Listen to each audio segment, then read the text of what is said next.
हम भौतिक सफलता मटीरियल सक्सेस के समय घमंड से कैसे बच सकते हैं और गुरु के प्रति आभारी रह सकते हैं। हम सब ऐसे समय में जी रहे हैं जहाँ के इंसान को लगना शुरू हो गया है कि वो अपने आप से ही सब कुछ कर रहा है। ये ऐसा समय है जिसे सेल्फ हेल्प का समय कहा जाता है कि हर एक इंसान सोचता है कि मैं कहीं ना कहीं से मदद खुद ही ले सकता हूँ। आजकल के समय में अगर आप देखें, अगर घर में सब्जी भी बनानी हो तो बच्चे माँ बाप से नहीं पूछते, यूट्यूब पर जाकर देखते हैं कि कैसे प्याज काटना है, कैसे टमाटर को काटना है, कैसे तड़का लगाना है, और सोचते हैं हमें आ गया सब कुछ और हमने बहुत बढ़िया सब्ज़ी बनाई है। और अगर अपने माता जी को या दादी जी को या नानी जी को पूछेंगे तो पता लगेगा कि स्वादी सब्ज़ी कैसे बनती है। सो हम ऐसी एज में से गुज़र रहे हैं जहाँ हम सोचते हैं कि हम खुद ही खुद सीख जाएंगे सब कुछ। So this is an age of self help. तो जब इंसान उस माहौल में जी रहा, उसको लगता है मुझे सब कुछ आता है, और जब उसकी कुछ तरक्की इस दुनिया में होती है तो वो सोचता है कि ये तरक्की ये मेरे करके हुई है, ये क्योंकि मैंने YouTube पे देखा था ये सब्ज़ी कैसे बननी चाहिए और मेरे को स्वादी लगेगी, मैंने बनाई है। औरों को लगे ना लगे, मुझको तो स्वादी लगेगी ना जिसने बनाई है। तो सोचते हैं हाँ मैंने बड़ा तीर मार दिया। सो उससे इंसान के अंदर घमंड आना शुरू हो जाता है कि ये मेरे करके कुछ हुआ है। और क्योंकि आजकल का इन्वायरमेंट ऐसा है, आजकल की सोसाइटी ऐसी है, तो घमंड आना बहुत आसान है। हमें ये जानना चाहिए कि जो कुछ हमारी ज़िंदगी में हो रहा है, जो सन्मत का रास्ता हमें समझाता है कि 75% तो हमारे पुराने कर्मों के लिहाज से ही हमारी ज़िंदगी में ढलता है। तो मेन पोर्शन 3/4 तो जो भी हो रहा है वो तो हमारे पुराने कर्म कैसे थे, जब जब हम पहले मानव चोले में आए, हमने क्या सोचा, क्या बोला, क्या किया, उसके कारण हमारे कर्म बने, संचित कर्म। उनमें से जो हिस्सा इस ज़िंदगी में गुजारना है, प्रलभ कर्म, वो 75% ज़िंदगी में है। बट प्रभु ने 25% हमें फ्री विल दी है कि हम क्या करना चाहते हैं। प्रभु भी देखना चाहते हैं कि हम किस ओर बढ़ना चाहते हैं। क्या हम में कोई लगन है प्रभु को पाने की, कि हम सिर्फ इस दुनिया की चीज़ों को ही पाने की कोशिश करते हैं।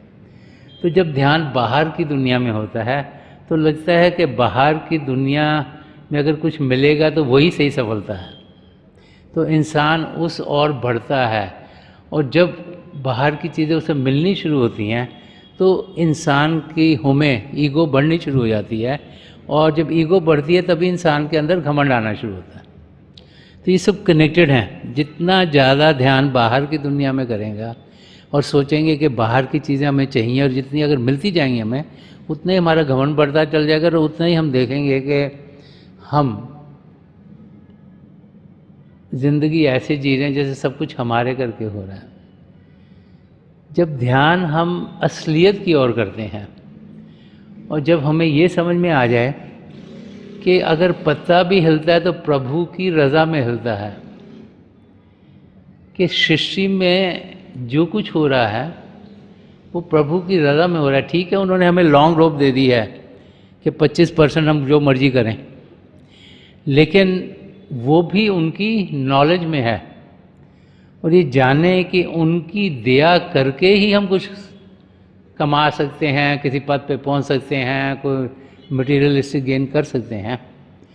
तो तब हम देखेंगे कि हमारे अंदर घमंड नहीं होगा, लेकिन हमारे अंदर शुक्राने हैं कि लफ्ज़ निकलने शुरू होंगे। तो इंसान को समझना चाहिए कि ये सृष्टि प्रभु ने रची है। प्रभु हम सब के भीतर, हमसे अलग नहीं, वो चाहते हैं कि हम 84 लाख जिया जो उनसे छुटकारा पाएं।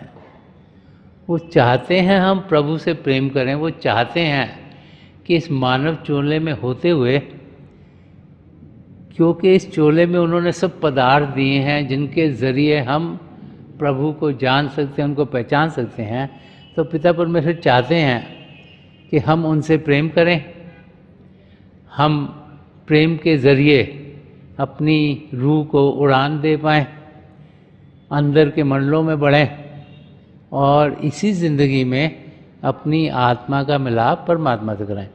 तो प्रभु ने इसीलिए 25% फ्री विल दी है कि हम अपना ध्यान बाहर की दुनिया में नहीं लेकिन अंदर की दुनिया में करें। और जब अंदर की दुनिया में करेंगे तो अंदर की दुनिया तो हार्मनी की दुनिया है, अंदर की दुनिया आनंद की दुनिया है, अंदर की दुनिया खुशियों की दुनिया है, अंदर की दुनिया आत्मा का परमात्मा से मिलाप होने की दुनिया है।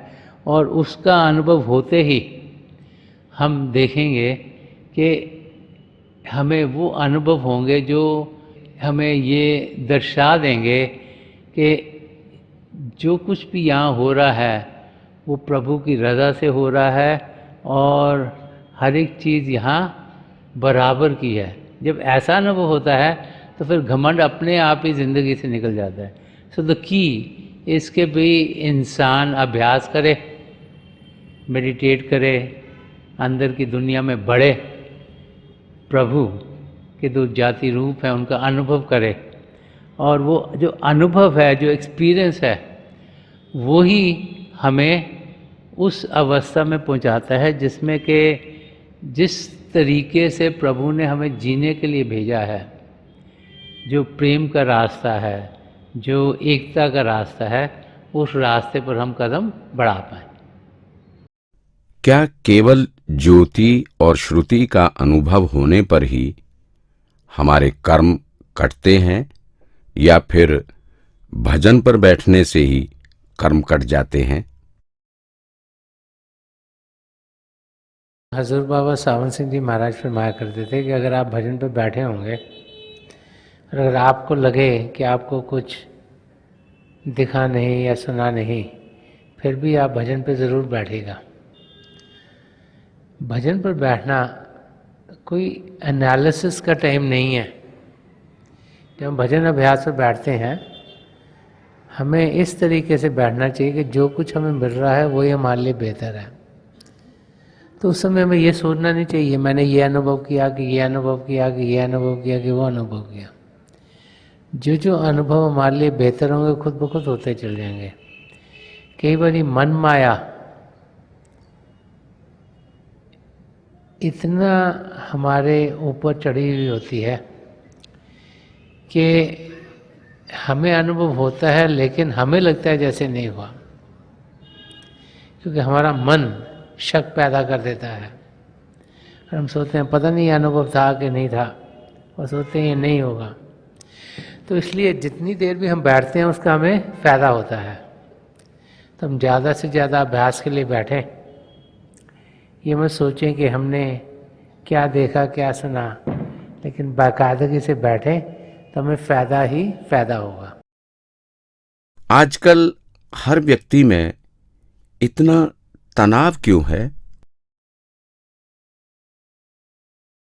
आजकल सोसाइटी कुछ ऐसी है कि लगता है कि हर एक की ज़िंदगी में तनाव, स्ट्रेस और स्ट्रेन बढ़ता चला जाता है। अगर आज हम अपने आप को देखें तो हम ऐसे टाइम्स में जी रहे हैं जबकि हमारे सामने बहुत सी चीज़ें हैं, तरह तरह की नई इन्वेंशंस, तरह तरह की चीज़ें जो पहले नहीं थी।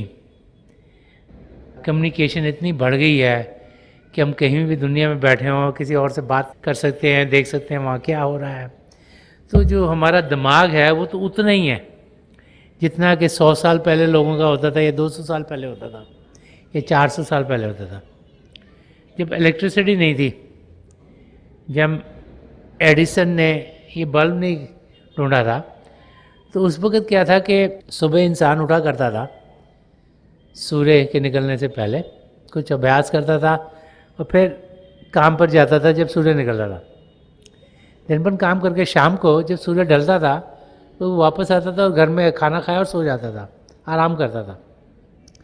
मिलता भी काफ़ी कम लोगों को था, क्योंकि वही जो उसके गांव में थे या जो उसके आसपास रहते थे वही लोग मिलते थे। तो इस करके उसकी इंटरेक्शन बड़े कम लोगों से होती थी और इसी करके उनकी ज़िंदगी में तनाव, स्ट्रेस स्ट्रेन कम था।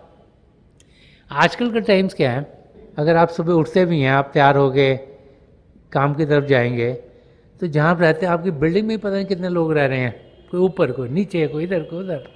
आप नीचे उतरते हैं तो बाज़ार में से या अपनी कार में जाते हैं तो आपको ट्रैफिक हिट करता है, वो आपको औरों के कार चलाने का तरीका पसंद नहीं। जैसे ही वो आप थोड़ी और आगे बढ़ते हो, ऑफिस में पहुंचते हो या अपना बिजनेस करते हो, तो वहाँ पे कितने लोगों से आप मिलते हो, या आप किसी और पब्लिक ट्रांसपोर्टेशन से जा रहे हैं, उधर कितने लोगों से इंटरेक्ट करते हो। कोई एक तरीके से बात कर रहा है, कोई इधर से धिक्का मार रहा है, कोई उधर से जा रहा है। और फिर ऑफिस में भी जाकर जहाँ भी आप काम करते हो, आपकी इंटरेक्शन और लोगों से बहुत ज़्यादा होती है। फिर दिन भर जितने ज़्यादा लोगों से आप मिलेंगे उतनी ज़्यादा बैकग्राउंड के लोग, आजकल का टाइम ऐसे है कि हर एक बड़ी सिटी में दुनिया के कोने कोने के लोग हैं। किसी की कल्चर कैसी है, किसी की समझ कैसी है, किसी के बिलीव्स क्या हैं। तो जब उनसे बातचीत होती है तो जो हमारे ख्यालात हैं उनसे उनके ख्यालात मिलते नहीं, तो इसी करके तनाव, स्ट्रेस, टेंशन हो जाती है। घर में भी आप आते हैं या ऑफिस में भी काम करते हैं, कंप्यूटर्स पे आज लोग बहुत काम करते हैं।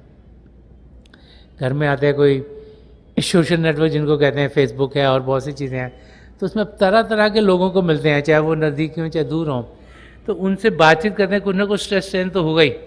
इसी करके चाहे उसके बाद चाहे आप टीवी देखें, उसमें कोई ज़माना था टीवी होता ही नहीं था, रेडियो ही होता था। उससे पहले रेडियो भी नहीं होता था, तो इंसान बाहर की किसी चीज़ के साथ जुड़ता नहीं था। अब क्या है, टीवी, कितने टीवी स्टेशन हैं, तो आपको ये पसंद नहीं आ रहा, आप ये देखते कहते ये ठीक नहीं है।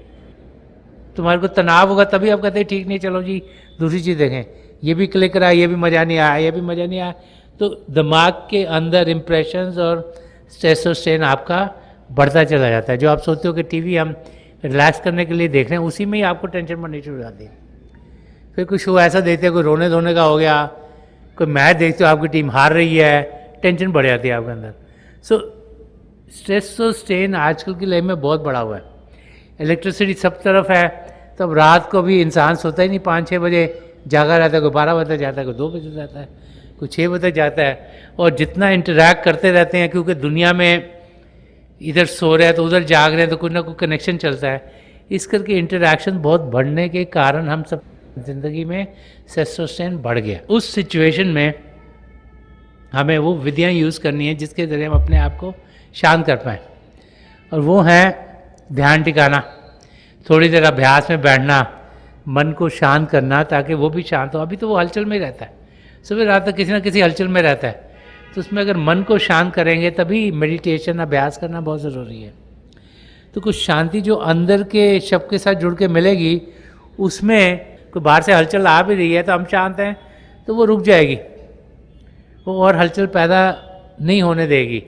तो हमको खुद शांत होना, अगर हम खुद शांत होंगे तो इस स्ट्रेस स्ट्रेन से हम डील कर पाएंगे। और अगर हम उस हलचल में ही डूब गए तो फिर हम भी स्ट्रेस के अंदर आकर कभी अपना ध्यान टिका नहीं पाएंगे और अपनी मंजिल की ओर बढ़ नहीं पाएंगे। बिना डर और चिंता के जीवन कैसे जिएं? इनसिक्योरिटीज़ इंसान की ज़िंदगी में तब आती हैं जब वो समझता है कि वो कुछ करने के लायक नहीं है। तो सबसे पहले हमें समझना चाहिए कि हम सब पिता परमेश्वर की संतान हैं।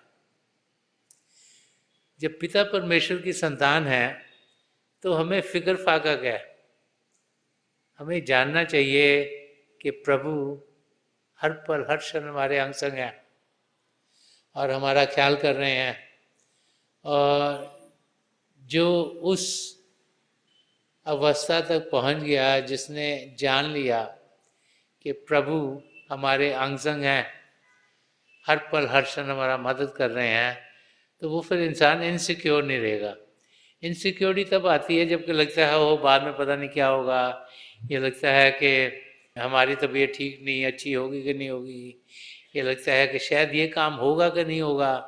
और जो ज़्यादा इनसिक्योरिटी इंसान को फ्यूचर की होती है कि कल क्या होगा, क्या मैं अपने आप को संभाल पाऊँगा, मैं अपने बच्चों का ख्याल कर पाऊँगा, मेरे बच्चे वेल सेटल्ड होंगे, उनके आगे बच्चे वेल सेटल्ड होंगे। तो इनसिक्योरिटी लाइफ में आती हैं जबकि इंसान को अपने आप पर फेथ नहीं रहता। तो जब अपने आप पर फेथ क्यों नहीं रहता? क्योंकि परमात्मा में फेथ नहीं है। अगर प्रभु में फेथ होगा कि पिता परमेश्वर से हम जुड़े हुए हैं, वो हमारे रक्षक हैं, हमारा वो हर समय सहारा देते हैं, जब जब उस अवस्था में हम होंगे तो फिर कोई इनसिक्योरिटी होगी नहीं और तब जिंदगी पॉजिटिव होनी शुरू हो जाएगी। जब भी इंसान इनसिक्योर होता है तो वो रोता धोता ही रहता है, ये ठीक नहीं हुआ, वो ठीक नहीं हुआ, ये होगा कि नहीं होगा, वो होगा कि नहीं होगा, और सारी अपनी ज़िंदगी खराब करता है और आसपासों की भी ज़िंदगी खराब कर देता है। So the best thing is कि जो वो इंसान है उसको प्रभु में यकीन, प्रभु में फेथ होना बहुत ज़रूरी है। और फेथ कब होगा? जब प्रभु का कुछ अनुभव होगा। और अनुभव कब होगा? जब कुछ भजन सिमरन पर बैठेंगे, क्योंकि हलचल में तो प्रभु का एक्सपीरियंस हो नहीं सकता। पिता परमेश्वर का एक्सपीरियंस हमें तब होता है जब हम शांत अवस्था में बैठते हैं। इसीलिए बार बार महाप्रभु समझाते हैं कि हम भजन अभ्यास करें, उसके बहुत से फायदे होते हैं। तो रूहानी तरक्की तो होती है, लेकिन जो स्टेबिलिटी लाइफ में आनी चाहिए कि पिता परमेश्वर हैं, जब हम प्रभु की ज्योत के दर्शन करते हैं, जब उनकी ध्वनि को सुनते हैं, तो हमें ये तो यकीन होता है कि कुछ है। ये नहीं है कि एक कही सुनी बात है, कि हमने खुद अनुभव किया। तो खुद एक्सपीरियंस करना अपने भीतर बहुत ज़रूरी है, क्योंकि जब वो एक्सपीरियंस होगा तभी हमें यकीन होगा पिता परमेश्वर हमारे अंग संग हैं। और जब वो यकीन होगा तो फिर कोई इनसिक्योरिटी रहेगी नहीं, क्योंकि जिसको ये अनुभव हो जाए कि प्रभु उसके अंग संग है, तो उसको फिर डर किस चीज़ का? परमात्मा के साथ तो कुछ चीज़ खराब हो ही नहीं सकती, हर एक चीज़ अच्छी अच्छी होगी, सब चीज़ बढ़िया होगी, जो भी हो रहा है वो ठीक ही हो रहा है। ये समझ हमें आनी शुरू हो जाती है जब हमारा फेथ प्रभु में हो। तो द की इज़ कि हम प्रभु का अनुभव करें, और अनुभव तभी होगा जब हम शांत अवस्था में जाएंगे। जब शरीर शांत होगा और मन शांत होगा, तभी जाके पिता परमेश्वर का अनुभव हम कर पाएंगे।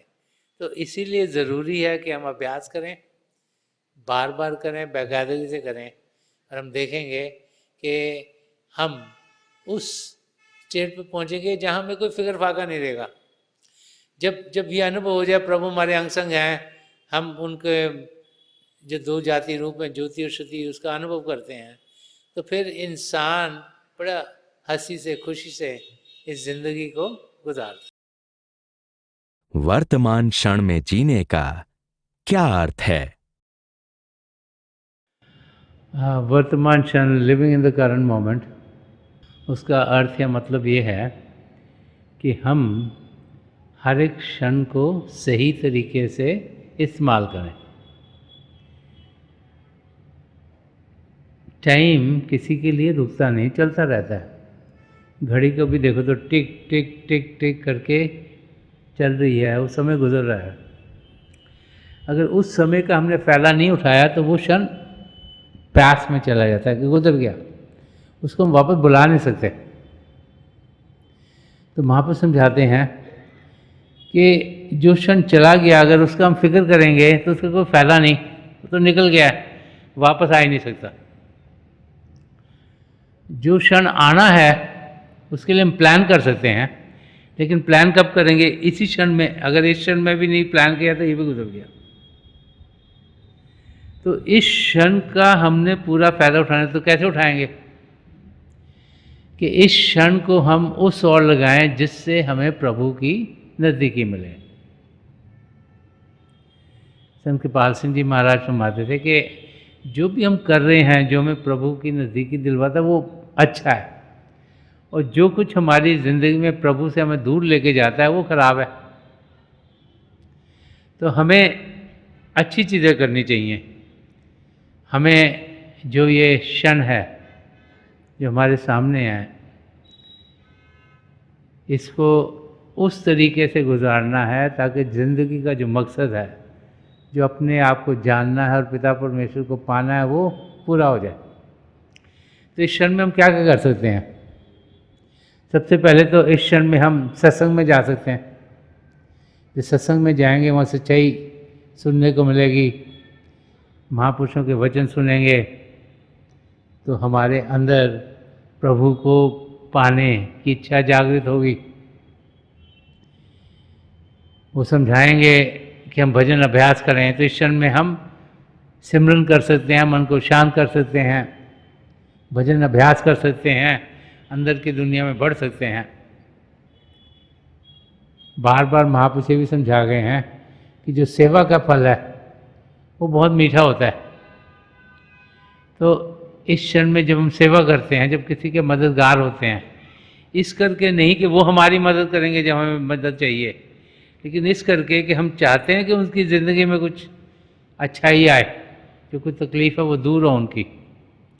तो किसी की मदद करना निष्काम सेवा भाव से, वो क्षण का सही फ़ायदा उठाना है। तो इस क्षण में जीने का मतलब है कि वो कार्य किए जाएं जो हमें प्रभु की नज़दीकी देंगे। जब ऐसी ज़िंदगी जिएंगे तो हम देखेंगे कि हम अपने मकसद को बड़ी आसानी से पा लेंगे। तो थोड़ी देर के लिए आप सब अभ्यास के लिए बैठ जाइएगा। आप जहाँ भी बैठे हैं आराम से बैठिएगा, अपनी आंखें बंद कर लीजिएगा। ये जो आँखों के डेले आई बॉल्स हैं सीधे सामने होने चाहिए। आंखें बंद करते ही वो भाई बहन जिन्हें नाम की देन मिली है, आप सिमरन कीजिएगा।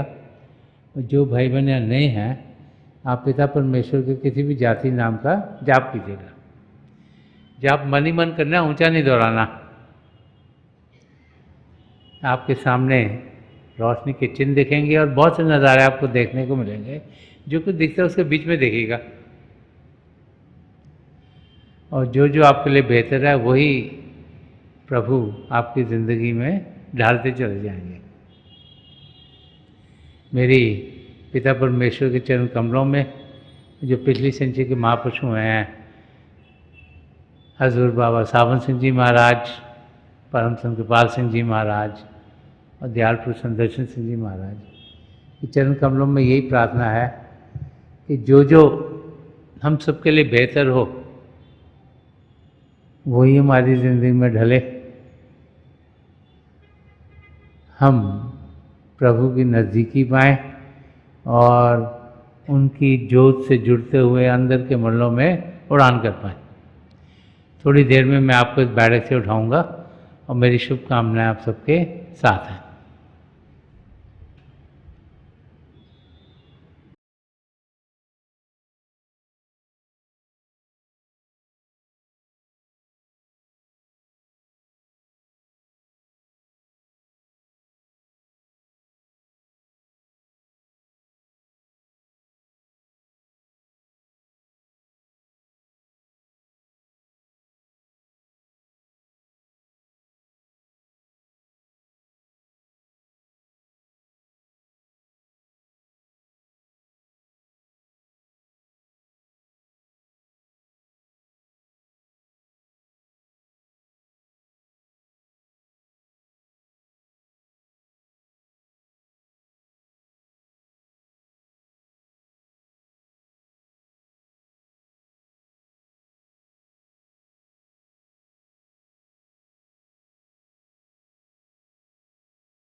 छोड़ दीजिए जी, प्लीज़ लीव ऑफ।